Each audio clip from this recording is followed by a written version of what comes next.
Olá a todos, vamos iniciando então mais uma reunião, acerenando os nossos corações, os nossos pensamentos e vamos pedindo por todo o nosso planeta, por todos os lares, por cada um de nós, por todos os médicos e enfermeiros, por todos os doentes do corpo e da alma, por todos aqueles que estão ou que se sentem sozinhos. Que luz se faça dentro de cada um de nós.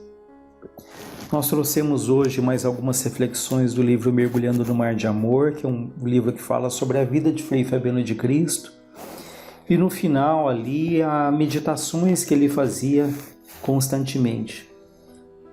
Então nós vamos trazer algumas aqui, como por exemplo sobre a adoração. Frei Fabiano diz: Senhor Deus, meu Pai, eu te sinto em toda parte, eu te sinto dentro de mim. Ajuda-me, Senhor, a desenvolver a minha sensibilidade, a expandir o meu amor, a disciplinar a minha mente, a orientar os meus passos para que o bem seja constante em minha vida. E assim como eu te sinto, e sei que me sentes, peço-te, Senhor, que por onde eu andar, possa ser instrumento da tua bondade, da tua justiça, da tua pureza e do teu amor. Então nós vemos aqui essa intimidade, essa comunhão que Frei Fabiano tinha ali com Cristo, como ele se dirigia ali a Deus, né? E vejam que é um espírito com essa estatura, com essa maturidade, né? O que ele pede? Ele pede que Deus o ajude para que ele possa desenvolver a sensibilidade dele, para que ele possa expandir, né, cultivar o amor que ele tem, para que ele possa disciplinar a própria mente, para que o bem seja ali uma constante na vida dele, né? É curiosa essa expressão de que o bem seja uma constante. Nós temos ali lapsos, né, de atitudes do bem, atitudes generosas, mas a vida tem nos convidado ali para que o bem esteja constantemente nas nossas ações, no nosso pensamento, nos nossos desejos. E quando a gente vê um espírito desse que pede para que Deus o ajude a expandir o amor, a disciplinar a mente, a amar mais, é um grande exemplo para que a gente estenda a nossa visão além das nossas preocupações tão rotineiras, né, tão materiais, e estenda o pensamento além, né? E nos perguntemos como têm sido os nossos dias, como tem sido o nosso convívio com aqueles que convivem conosco, que a vida colocou ao nosso lado. E ele diz que ele, assim como te sinto e sei que me sentes, né? Então, mais uma vez, aqui mostra essa simplicidade, essa intimidade ali, né, com Deus. Que a gente lembra de Madre Teresa de Calcutá, quando uma repórter perguntou para ela como que eram os momentos de oração dela. E Madre Teresa de Calcutá falou: eu não falo nada. Eu não falo nada. Eu só ouço. E a repórter perguntou: mas se a senhora só ouve, o que é que Deus fala para a senhora? E ela disse: ele não diz nada, ele só ouve. Então é interessante isso, porque ela diz: eu não falo, ele só me ouve. Ele não fala, eu só ouço. Deixando claro que a prece, essa comunhão com Deus, essa religiosidade, essa espiritualidade, ela transcende ali as palavras, né? Então é muito mais ali um impulso do coração do que propriamente uma palavra. Então Deus, ele não se atenta às palavras que nós dizemos, mas ele se atenta àquilo que parte do nosso coração. Qual é a intenção, o que nos move, de que maneira nós dizemos algo. No fundo, é isso que conta, e é isso que gradativamente vai nos ligando ali ao Pai, vai nos ligando àquele que nos criou, ao Pai da vida, né? Em outro momento, o Frei Fabiano fala sobre anteamanhã que nasce. Ele diz: é bom sentir a brisa fresca da manhã. É bom ver o sol que chega espantando as trevas da noite. De manhã bem cedo é tempo de força e calma para alimentar o nosso dia. Bem ao amanhecer é a melhor hora para meditar e orar, para agradecer a Ti, meu Pai, por mais um dia. Hoje, nessa manhã luminosa, que eu possa aproveitar as doces energias do Teu amor, Senhor, para mais um passo na direção da verdadeira felicidade. Então ele nos relembra o quanto é importante de manhã, logo bem cedo, aproveitarmos esses momentos para meditarmos, e se não temos ali esse hábito, se não temos esse tempo, como nos aconselha André Luiz, que pelo menos a gente emita ali pensamentos positivos, para que aquele dia seja um dia agradável, que nós nos irritemos menos, não nos deixemos abalar ali pelos pequenos contratempos, enfim, façamos ali daquele dia uma oportunidade sagrada, bendita, que a vida ali nos concede. É interessante que no livro Os Mensageiros eles falam que espíritos que estão ali, às vezes num trabalho intenso durante a noite, eles são levados para descansar ali na madrugada, até em locais onde há um campo, onde há a natureza abundante, não só porque eles se alimentam ali, eles aproveitam das vibrações da natureza, as vibrações salutares, benéficas, mas também porque logo de madrugada, enquanto a grande maioria das pessoas estão dormindo, as vibrações elas são mais serenas, elas são mais suaves, mais saudáveis. Então, pensando nisso, lembremos o quanto os primeiros instantes da manhã, eles podem ser ali um ponto de partida,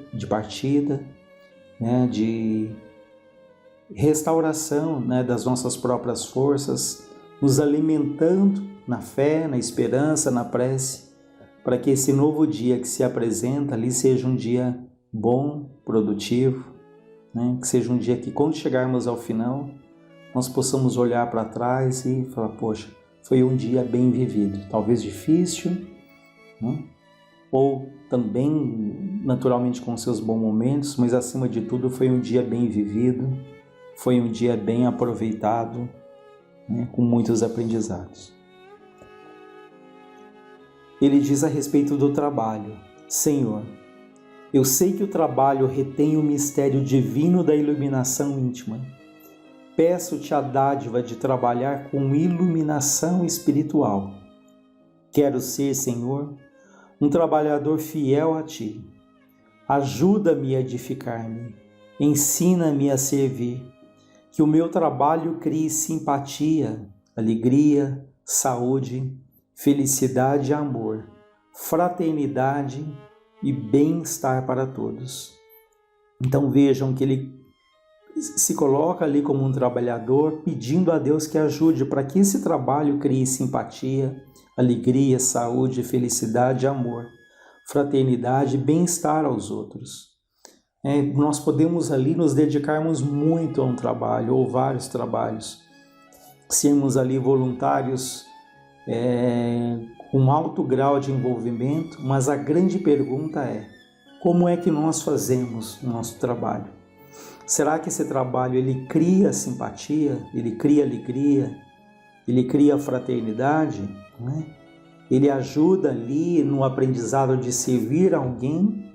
Porque nós corremos o risco até de usar o próprio trabalho, até um trabalho espiritual, até um trabalho voluntário, projetando ali o nosso orgulho, a nossa vaidade, as nossas dificuldades.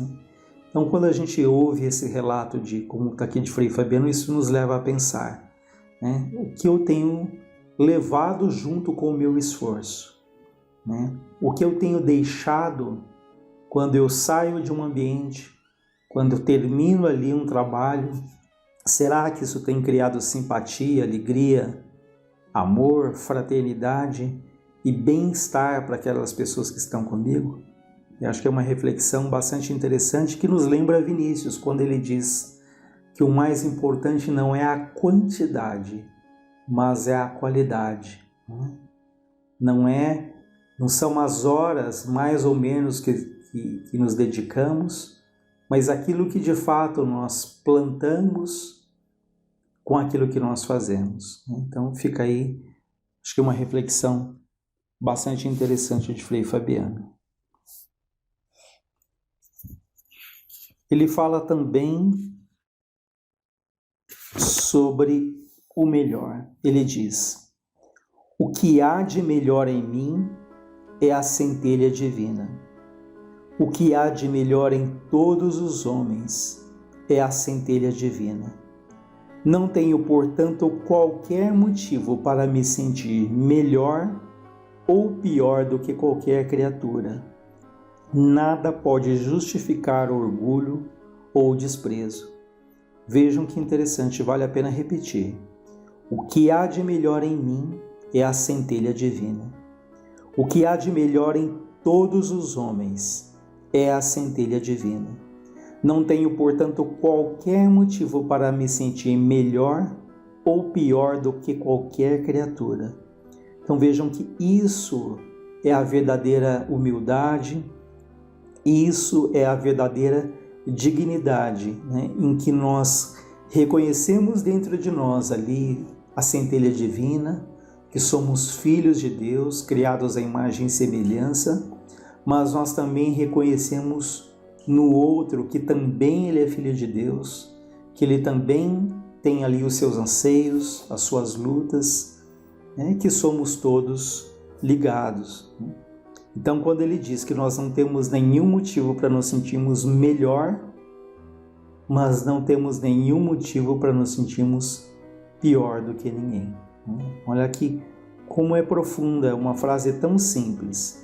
Então, se eu não há necessidade alguma de me sentir melhor, superior, rebaixar alguém, da mesma maneira eu não tenho necessidade nenhuma de me sentir pior ali do que o outro. Ou seja, é aquele espírito que chega numa condição de simplicidade, né? De aceitação do outro, aceitação de si próprio, e com isso ele não compete, e com isso ele não se compara, com isso ele não se magoa, né? Ele não é aquele espírito altamente melindrado, porque ele não tem a preocupação de ser nem melhor e nem pior do que ninguém. E é curioso que nós oscilamos nos dois extremos, né? Ora nos achamos criaturas muito superiores, com uma visão além, né? Nos julgando ali pessoas dotadas de valores superiores, e às vezes no mesmo dia, no mesmo minutos depois, já nos julgamos seres inferiores, desprovidos ali de capacidade, abandonados pela providência divina, enfim. E o equilíbrio é essa serenidade, essa consciência de que não somos nem melhores e nem piores do que ninguém. Ele fala sobre a tolerância, aceitar os outros como os outros são. Isto é tolerância. Aceitar os outros como os outros são. Não tenho o direito de exigir que os outros se enquadrem perfeitamente no meu modelo de vida. Tolerar para respeitar, respeitar para compreender, compreender para amar. Esse é um exercício de uma vida inteira, de todas as horas, né? Aceitar os outros como os outros são, né? Entendendo que cada um está no momento da evolução, que cada um tem ali um passado, tem uma história, tem os seus traumas, que nós desconhecemos da mesma maneira que os outros desconhecem ali a nossa história completa. E nós achamos que os outros deveriam tomar essas atitudes, essa postura, acreditando que a nossa opinião seria o melhor, mas ninguém sabe, né? Aquilo que pode ser bom para mim pode não ser bom para o outro. E aquilo que eu julgo bom para mim, às vezes não é bom nem para mim, nem para o outro. Então essa compreensão da aceitação do outro, não como eu gostaria, não como eu projeto, não como eu, de acordo com a minha expectativa, mas aceitando ele como é, com as qualidades que ele tem, com as dificuldades que ele tem, né? E isso evitaria incontáveis problemas, incontáveis decepções, incontáveis frustrações, incontáveis conflitos, se nós aceitássemos os outros como eles são. O que não significa concordar com a atitude dos outros, o que não significa compartilhar das mesmas opiniões, mas se nós de fato aceitássemos, nós até colocaremos a nossa opinião, mas de uma maneira amorosa, pensando no bem do outro e não só na nossa própria posição e defendendo a todo tempo os nossos pontos de vista. E quando ele fala tolerar para respeitar, respeitar para compreender, compreender para amar. Vejam que o amor, ele segue ali, ele tem uma trilha, ele tem um caminho. Então, se eu tenho dificuldade com alguém, a gente pode deduzir aqui que nós vamos tolerar. Então, nessa tolerância, nós vamos conseguir, num segundo momento, respeitar. Então, ele fala tolerar para respeitar. E se nós conseguimos ter o respeito, nós vamos compreender. Porque não há a compreensão do outro se nós não toleramos, se nós não compreendemos. A partir do momento que nós vamos respeitar, esse respeito se traduz depois numa compreensão. E compreendendo o outro, aí nós vamos ter condição de amar, né? Então achei bem interessante esse aspecto de eu tenho que amar alguém. Então procure primeiro tolerar. Tolerando, nós vamos caminhar para o respeito. Do respeito, nós vamos caminhar para a compreensão. E aí, tolerando, respeitando, compreendendo, nós vamos começar a aprender a amar. Então, achei bastante interessante essa reflexão que ele nos traz. Enfim, em função do tempo, nós vamos encerrando por aqui, mas essas reflexões estão no final do livro, tem tantas outras, com uma riqueza muito grande que vale a pena nós lermos e constantemente aí revisitarmos, porque sempre nós percebemos ali no detalhe algo que até então a gente não tinha percebido.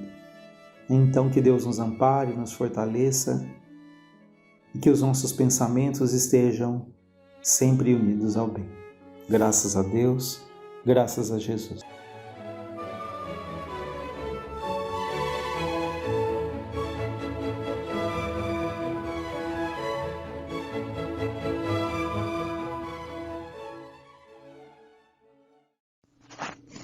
Boa noite a todos. Nós vamos hoje, em mais esse encontro, retomarmos aquela palestra, aquela que Dr. Eurípides Barçanufo estava fazendo. Estamos vendo algumas passagens, do livro No Rumo do Mundo de Regeneração, do Manuel Filomeno de Miranda. Então, nós estávamos justamente vendo as colocações dele em relação à ideia fixa, a monoideia, que leva inclusive espíritos a apresentarem aparência animalesca, como a aparência lupina, que nós vimos aqui o bispo, o caso do bispo, E ele vai continuar falando sobre essas fixações, essas transformações perispirituais primitivas, que são muito comuns nos seres atrasados, como ele fala, e ele diz que elas ocasionam ali esses locais, muitas vezes essas presenças, essa ligação mental de determinados espíritos, tornam certos lugares tidos como casas mal assombradas, em função ali de após a morte, né, continuarem ligados a essa cadeia de males, né? É uma situação que perdura mesmo após o desencarne. Então, evidentemente que determinados lugares podem apresentar determinadas características que se percebe ali pelas sensações, pela sensibilidade, por terem tido ali determinados quadros, né, e mantendo ainda aquela vibração daqueles que ali estavam e que podem estar tanto presente como ligados de uma forma mental. E ele fala também, né, da mesma forma, os lugares em que tiveram ali as presenças de seres beneméritos da humanidade, quanto que essa vibração desses que deixam esse rastro, esse perfume, como Emmanuel fala, né, que Gandhi deixou um perfume lá na região dele, né, e ainda se sente esse perfume, é o que Emmanuel fala, que ainda se sente esse perfume. Então, determinados locais progridem com muito mais facilidade, trazendo um progresso bom, né? Que fará bem em função dessas presenças. Acontece, né, continuando aqui, acontece no cotidiano acidentes de veículos em determinadas estradas, ficando malsinados os lugares onde sempre se repetem as mesmas trágicas ocorrências, né? Isso eu me lembro na infância de situação assim, de uma determinada estrada que a gente pegava. Interessante que era lá pro lado de Parelheiros, que minha mãe tinha família para aquele lado, e para nós era uma coisa tão longe na minha infância, e agora tá tão pertinho aí da gente, né? Mas, e tinha lá uma estrada do S, uma curva do S, que sempre aconteciam coisas. Então agora eu estou me lembrando disso porque fica realmente, e é uma coisa muito interessante que ele vai falar aqui. Ele fala que esses lugares ficam malsinados. E por quê? A razão primordial é que invariavelmente os acidentados, não preparados para a desencarnação, permanecem nos lugares em sofrimento, né? Então fica ali aquela presença daquele espírito em sofrimento, normalmente em sofrimento, evidentemente, porque está sentindo ali toda aquela aflição da situação que ele viveu e continua vivendo, porque ele não se desliga, né?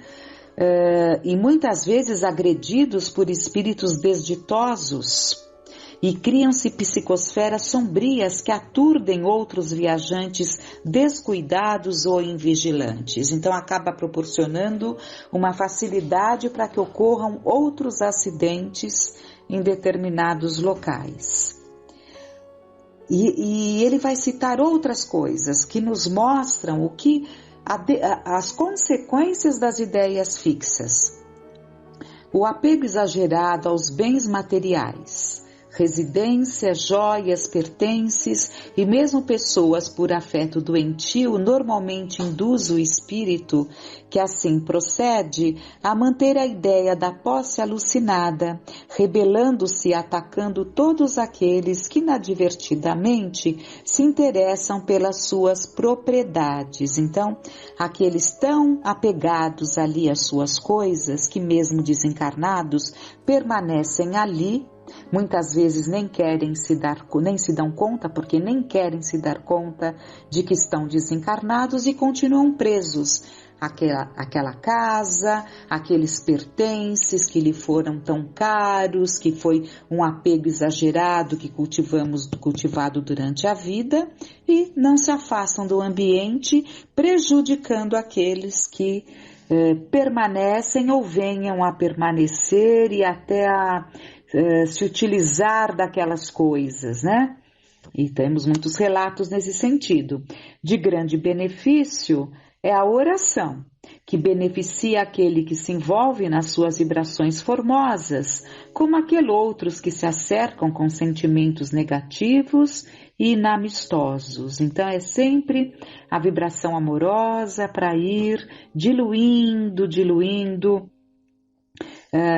essas vibrações difíceis que vão alcançar, né, a esses espíritos rebeldes, né, porque não aceitam a mudança, né, mas aos poucos vão percebendo e podem ser conduzidos aos locais adequados. Em muitos segundos matrimônios, em decorrência da viuvez, é muito comum o desencarnado acreditar-se traído e investir contra o substituto, dando lugar a obsessões de variado curso, a depender das circunstâncias dos créditos ou débitos dos envolvidos. Porque evidentemente que nem todos se deixam atingir por determinadas presenças, por determinadas vibrações, né? Mas dependendo ali dos créditos, dos débitos, daquele que está ali, né? Ele pode sim se deixar envolver por esse assédio que vem daquele que teria sido o primeiro marido, a primeira esposa. Todo o esforço deve ser investido na conduta mental saudável, na emoção equilibrada, a fim de que os atos sejam louváveis e promotores de bem-estar daqueles que assim se comportam. Então, ele está falando para esse grupo que vai se deparar com todas essas situações. E então, deve sempre levar ali, né, devem promover o bem-estar, sempre buscando promover o bem-estar daqueles que assim se comportam. Os chamados milagres existenciais são resultados de leis desconhecidas ou não respeitadas, porque tudo em o universo obedece ao mesmo programa de amor e dever inadiáveis. Pensa no bem, e a luz da paz clareará os teus passos na direção do triunfo imortalista. Nunca te permitas, seja quem for, duvidar das soberanas leis da vida, porquanto são elas que sustentam o cosmo no infinito e as micropartículas na sua união e desagregação. Desejando que todos compreendamos e hajamos com sabedoria, deixemo-nos arrastar pelo pensamento cósmico na direção da plenitude, que é o reino de Deus dentro de nós. Silenciando, experimentamos imensa tranquilidade, acreditando ser muito fácil a busca do Pai em tudo e em todos. O amor ilumina a alma que deseja amar. Na sinfonia do silêncio da madrugada festiva de astros no empíreo, podíamos ouvir os soluços das ondas do mar quebrando-se nas praias belas que as confortavam. Os espíritos que vieram acompanhando o ex-religioso, que é o bispo que nós vimos, né? E foram detidos quando desejaram produzir desarmonia na sala durante a sua doutrinação, ouviram um benfeitor em estado quase de transe como resultado da ambiência vibratória. De imediato entenderam o irmão Spinelli. Então, aqueles que quiseram tumultuar todo o trabalho que nós vimos aí no encontro anterior, eles ouviram, né? Conseguiram perceber ali o irmão Spinelli, que lhes dirigiu a palavra, explicando a razão por que ali se encontravam, que era a oportunidade que o amor a todos oferece, a fim de que se desperte para as responsabilidades da vida. Eu entendo que o que foi dito para esses espíritos lá, nessa região muito difícil, o que foi dito para eles, que vivem numa região difícil, mas foram trazidos ali para aquele ambiente dos trabalhos, né? Mas foram trazidos, né? Vocês se lembram que foram trazidos ali para todo aquele trabalho que foi desenvolvido, né? Mas o que ele vai falar agora é para todos nós, porque ele vai alertar a esses que se mantinham num estado de rebeldia, que era a oportunidade, é o que nós devemos entender desses momentos que nós vivemos, que era a oportunidade que o amor a todos oferece, a fim de que se desperte para as responsabilidades da vida. Ninguém vive a matroca, e o universo não é um amontoado de coincidências e inutilidades. Conclamou-os a mudança de atitude mental, sendo-lhes facultado ficar no local em que estávamos ou voltar à sua região de ignorância e primitivismo, sempre obedecendo, respeitando, o livre-arbítrio. Eles tinham esse poder de decisão. Ficar, recebendo ali ajuda ou retornar ao local da onde vieram, aonde viviam, voltar para a região da ignorância e primitivismo. Também elucidou que nesse período todas as edificações do mal seriam saneadas e os seus habitantes iriam ser reconduzidos à reencarnação ou, de acordo com as cargas vibratórias resultantes da conduta moral, seriam recambiados a planetas inferiores em razão da mudança que se vem operando na Terra para melhor. Nos capítulos mais para o final, o Manuel Filomeno de Miranda, ele vivencia e nos retrata ali, nos narra uma situação em que a Santa Isabel, a conhecida Santa Isabel, que foi casada com o Dom Dinis, aquela das rosas, aquela que gostava muito de um espírito de uma condição e ela queria doar ali para aqueles esfomeados, ela queria sempre doar alimentos. E aquilo, num certo momento, incomodou o marido e ele vai perguntar para ela o que ela tinha ali ali do vestido, naquele avental do vestido, e ela falou: são rosas, meu senhor. E realmente surgiram ali as rosas, uma materialização de rosas no local daqueles alimentos que ela trazia ali, Então é ela que vai ali à frente daquela procissão de espíritos que vão resgatando nas cavernas mais profundas, porque nós acabamos de ver aqui o que o Dr. Eurípides falou. Todas essas regiões serão saneadas.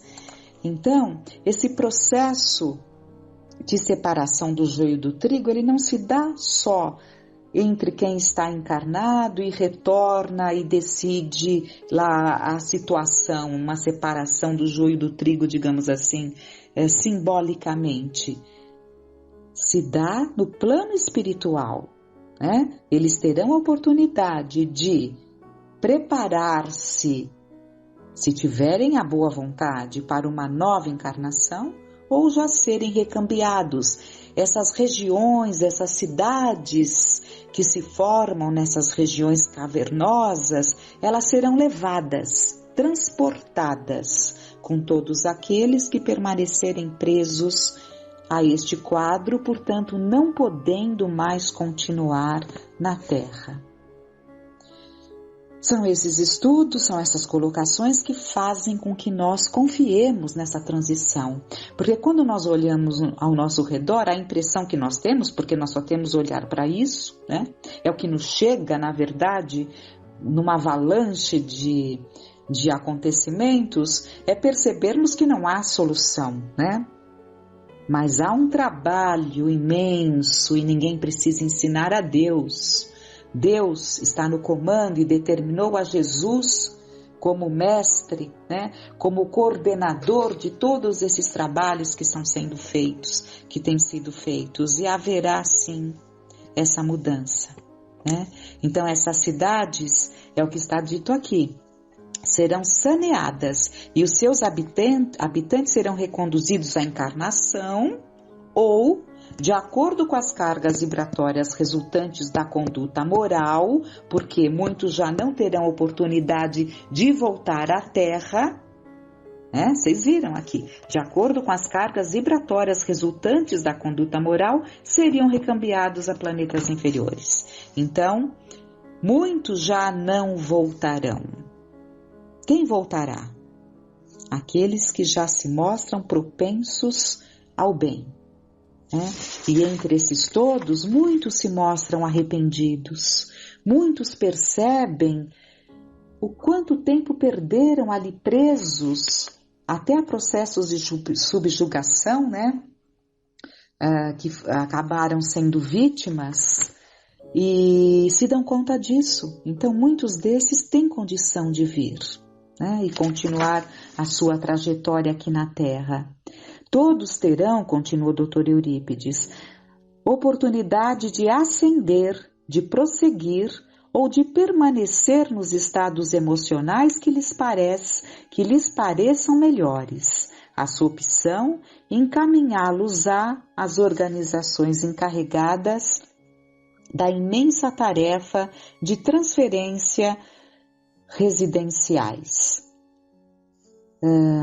E ele vai terminar dizendo: dia chegará, muito em breve. O Spinelli, agora é o Spinelli que está falando. Dia chegará, muito em breve, quando as aparentes barreiras que nos impedem a comunhão mais fácil com os irmãos reencarnados diminuirão, facilitando-nos a ambos melhor compreensão do sentido profundo da vida, e será exatamente no período em que o planeta se encontre em faixa de regeneração, a todos proporcionando motivos de felicidade no transcurso de cada existência. Então, aquele conhecido sexto sentido, que é um aguçar da nossa sensibilidade, das nossas percepções, que vão facultar uma comunhão de pensamentos com os bons espíritos, porque com os maus nós temos e com muita facilidade, né? Mas com os bons espíritos, é isso que ele está falando, que vai facilitar para eles, né, esse contato conosco e facilitar para nós, porque imaginem que período nós viveremos quando tivermos ali este canal, né, esse canal com o alto, esse canal com o bem mais aguçado, né? É assim que temos que confiar, é assim que temos que nos preparar para esses momentos abençoados, como o Espírito da Verdade nos fala no Evangelho. Deus consola os humildes e dá força aos aflitos que a suplicam. Seu poder cobre toda a terra e por toda parte, ao lado de cada lágrima, põe o bálsamo que consola. Tomai, pois, por divisa estas duas palavras, devotamento e abnegação, e sereis fortes, porque eles resumem todos os deveres que a caridade e a humildade vos impõem. Então pensemos muito nisso, que terminemos esse nosso encontro pensando nessas duas palavras, como divisa. Tomai, pois, como divisa, nos fala o Espírito da Verdade, que é Jesus, ele nos fala, tomai por divisa essas duas palavras, devotamento e abnegação. Então vamos com muita confiança, rogando a Deus, que em nossos momentos de prece, sempre a nossa vibração se estenda, que a direcionemos para todos aqueles que sabemos que vivem situações tão dolorosas, quer do corpo, quer da alma.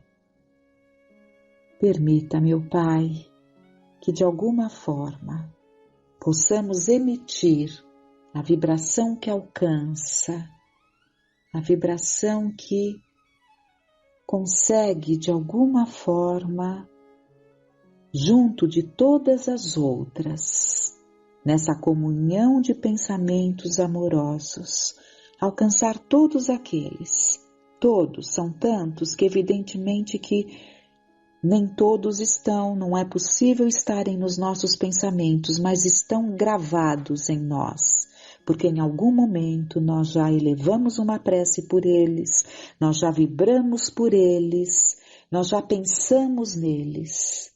Então vamos pedir a Deus, juntos vibrarmos, emitirmos a vibração amorosa, rogando ao Pai que o consolo alcance a todos os corações, acalmando, renovando a esperança, trazendo a paz. Tenhamos uma